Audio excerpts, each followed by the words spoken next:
गुरुभ्यो नमः। अस्मतो सर्वगुरुभ्यो नमः। श्रीमते रामानुजाय नमः। श्रीलक्ष्मीनाथसमारम्भां नाथयामुनिमध्यमाम् अस्मदाचार्यपर्यन्तां वन्दे श्रीगुरुपरम्पराम्। नमः परमहंसास्वादितो चरणकमलचिन्मकरन्दाय भक्तजनमानसनिवासाय श्रीरामचन्द्राय। जयतु जयतु देवो देवकीनन्दनोऽयं जयतु जयतु कृष्णो वृषणवंशप्रदीपः। जयतु जयतु मेघाश्यामलः कोमलाङ्गं जयतु जयतु पृथ्वी भारनाशो मुकुन्दः। बोले वृंदावन बिहारी लाल की जय, लाडली लाल की, से वृंदावन धाम की। हम सबका यह परम सौभाग्य कि यह भगवान श्री कृष्ण राधा माधव भगवान की यह पावन क्रीड़ा स्थली लीला स्थली श्री धाम वृंदावन, जिस व्रज की शास्त्रों में इतनी महिमा गाई है महापुरुषों ने संतों ने, और हम सबका आज परम सौभाग्य कि उसी व्रज वसुंधरा पर आने का सुअवसर जीवन में प्राप्त हुआ। यह हमारे विद्यालय का रामदेशिक द्वितीय अमृत महोत्सव का पावन महोत्सव, जिसके संयोजक हमारे आदरणीय डॉक्टर साहब हरिदत्त शर्मा जी, आपका भी बहुत बहुत अभिनंदन। आप सतत प्रयास रहते हैं हमारे जो भारत की प्राचीन पद्धति है सनातन, उस सनातन के लिए आपका योगदान अवर्णनीय है। उनके जो सहायक हैं सह संयोजक हमारे अमित तिवारी जी, विद्यालय के प्रबंधक शुभेंद्र शुक्ल जी, और यहाँ पर जो इस कार्यक्रम की व्यवस्था देख रहे हैं हमारे हितेश भारद्वाज जी, आप भी विद्यालय के प्रति और ऐसे संस्कृति और संस्कार के कार्यों पर सदैव संलग्न रहते हैं, आपका भी बहुत बहुत अभिनंदन है। साथ में ही हमारे झा जी, और आपका तो पूरा जीवन ही समर्पित है संस्कृति के लिए। आप संस्कृत की सेवा देते हुए निरंतर अभी भी इस क्षेत्र पर सेवा दे रहे हैं, और आप सारी व्यवस्था को देख रहे हैं। यहाँ पर सभी दूर दूर से आए हुए सभी हमारे जितने भी महानुभाव हैं, हमारे वाजपेयी जी भी हैं, नवीन जी भी हैं, और पूर्वी मेघा सुप्रभा, ये सभी महोत्सव का नाम सुन करके और डॉक्टर साहब जैसे ही सबको सूचना दिए तो सब पधारे। आप सबका बहुत बहुत अभिनंदन है। हम सबका यह परम सौभाग्य है कि हमारा जीवन ऐसे कार्यों पर अग्रसर हुआ। प्रभु जीवन तो सबको प्रदान करते हैं, 84 लाख योनियां कही गई हैं इस संसार सागर में। 84 लाख योनियां हैं, यानी इतने प्रकार के जीव अपने जीवन को प्राप्त करते हैं, लेकिन उसमें भी बड़भागी और सौभाग्यशाली वे हैं जिनको मनुष्य शरीर प्राप्त हुआ।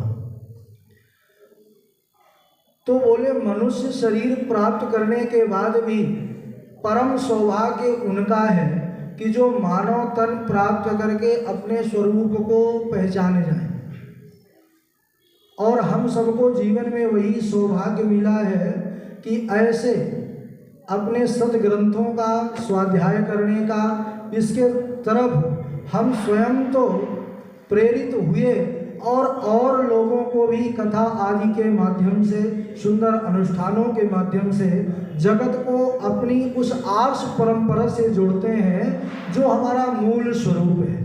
क्योंकि सज्जनों, कहा गया है कि भारतस्य प्रतिष्ठित्वे संस्कृतम संस्कृतिस्तथा।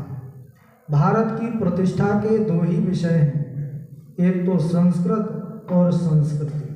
और वर्तमान का जो समय चल रहा है सबसे ज़्यादा आघात इन्हीं दो विषयों पर हो रहा है। आज का जो ये युग है जिसको हम नया युग कहते हैं, इसमें हम जो अपना स्वरूप है उसको भूलते जा रहे हैं। हमारी जो नई पीढ़ी है अपने उस पद्धति को बिसराती जा रही है, भूलती जा रही है। तो हम सबका दायित्व है कि उस अपने स्वरूप को पहचान करके और जन जन तक अपने इस स्वरूप का दर्शन कराएं। इसी का उपलक्ष्य है यह संस्थान का जो दायित्व संस्कृत, संस्कृति और संस्कार। आप सब भागवत कथा, शिव कथा, राम कथा, देवी भागवत कथा और कर्मकांड का जो विधिवत एक अपना एक प्रकरण है जिसके द्वारा हम सभी प्रकार के तापों से, सभी प्रकार के दुखों से निवृत्ति प्राप्त कर सकते हैं। देखिए, एक संत दो लोगों को एक अमूल्य हीरा प्रदान करते हैं। एक बालक थे, उनको प्रदान किया, एक कुछ समझदार थे, कुछ बड़े थे, उनको एक एक हीरा प्रदान कर दिया। अब होता क्या है कि एक जो बालक था वह तो महाराज वही खेलता रहा उसी हीरे से। जब जी भर गया खेल कूद से तो उसी धूल पर फेंक करके चला गया, क्योंकि उसको पता नहीं, उस हीरे की कीमत उसको पता नहीं थी। लेकिन जो समझदार था उस बेशकीमती हीरे को ले जा करके जौहरी के पास जा करके और उससे बहुत सा धन संपदा प्राप्त करके वह सुखी हो गया। ऐसा ही हम सबका हाल है। उस परमात्मा ने हम सबको यह मानव जीवन रूपी हीरा प्रदान किया है जिसका कोई मूल्य नहीं है, यह अमूल्य है। लेकिन जो समझदार है वह इस मानव जीवन को प्राप्त करने के बाद उस जो सतत आवागमन है, जो संसार का दुख है, इस सबसे निवृत्ति प्राप्त कर लेते हैं। लेकिन निवृत्ति होगी कब? भगवान कहते हैं जब मेरे धाम को आ जाओगे, मेरे धाम को पा जाओगे, तभी निवृत्ति होगी। क्योंकि वह कहते हैं जो मेरे धाम को एक बार आ गया, यम गत्वा न निवर्तन्ते तद्धाम परमं मम, मेरा वह धाम है जिसमें जाने के बाद फिर आना नहीं होता। लेकिन उस धाम को प्राप्त करने के लिए हमारे अंदर भक्ति होना चाहिए, ज्ञान होना चाहिए और वैराग्य होना चाहिए। ज्ञान किसका? ज्ञान होना चाहिए सद और असद का। सद असद देखने में यह शब्द दोनों बहुत छोटे हैं, एक 2 अक्षरों से मिलकर के बना है और एक 3 अक्षरों से। लेकिन यह सद और असद के विवेचन में ही पूरा जीवन समाप्त हो जाता है। यह सद और असद का ज्ञान ही वास्तविक ज्ञान है, यानी सच क्या है। और ज्ञान यह है कि हम भगवान को जाने, भगवान हमारे हैं और किसके द्वारा कल्याण होना है, यह ज्ञान होना ही वास्तविक ज्ञान है। और वैराग्य किससे? तो देखिए, संसार सागर है, संसार में अनेक प्रकार के, देखिए भगवान की सृष्टि ही गुण दोषमयी है, गुण भी है और दोष भी है। तो हमारा जो वैराग्य होना चाहिए, वैराग्य धारण करने का तात्पर्य है उन दोषों से वैराग्य हो। और जब दोषों से वैराग्य हो जाएगा तो जीवन जो हमारा है वह गुणमय हो जाएगा, दोष रहित हो जाएगा। और जब ऐसा जीवन हो जाएगा तो निश्चित रूप से हम सब परमात्मा के विशेष कृपा को प्राप्त कर लेंगे।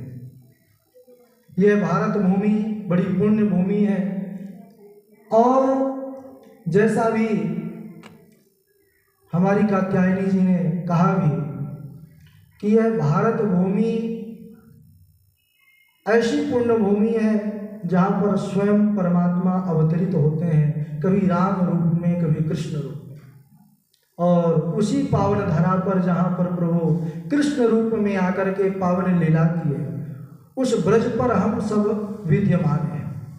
स्वर्ग लोक पर बैठे हुए देवता भी कहते हैं कि प्रभु अगर इस स्वर्ग का सुख भोग सारा करने से पहले ही उनकी माया करोड़ों ब्रह्मांडों को रच करके तैयार कर देती है, लेकिन वही परमात्मा इस भारत भूमि पर आकर के और तरह तरह की लीला करता है। कभी मैया की डांट भी खाता है, कभी महाराज ब्रजवासियों के पास आकर के उनका दुलार पाता है, कभी किसी के पास जाकर के माखन की मांग करता है। तो यह इस भूमि की ही महिमा है और हम सब सौभाग्यशाली हैं कि हमारा यह जन्म इस भूमि पर हुआ, पुण्य भूमि पर हुआ। तो इस हमारे महोत्सव का एक ही लक्ष्य है कि हम और आप सब यह संकल्प लें कि स्वयं इस सनातन पद्धति को स्वीकार करके सनातन के उस वांग्मय को समझ करके जन जन में देशांतर में जा कर के हमारी जो भारतीय संस्कृति और संस्कार है इसको विधिवत रूप से सबके मध्य लेकर के आएं और नई पीढ़ी को भी यह संदेश दें कि हमारा मूल स्वरूप क्या है। तो इसी के साथ अब अपनी वाणी को हम विश्राम देंगे और यहाँ पर उपस्थित हमारे डॉक्टर साहब हैं और आगे तो निरंतर यह कार्यक्रम चलता ही रहेगा। अभी सबका उद्बोधन होगा। ठीक है, आप सभी को राधे राधे।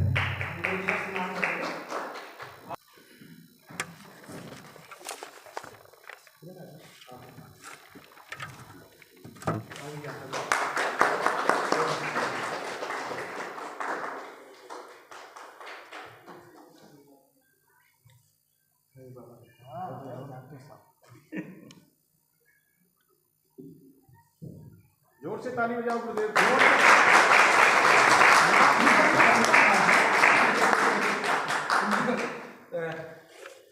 सब लोगों को ना भूख भी लग रही होगी 12:30 बजे, तो मैं ये कहना चाहता हूँ कि एक कप सब लोग चाय पी लो पहले, अगर पीना गुरुदेव कैसे आप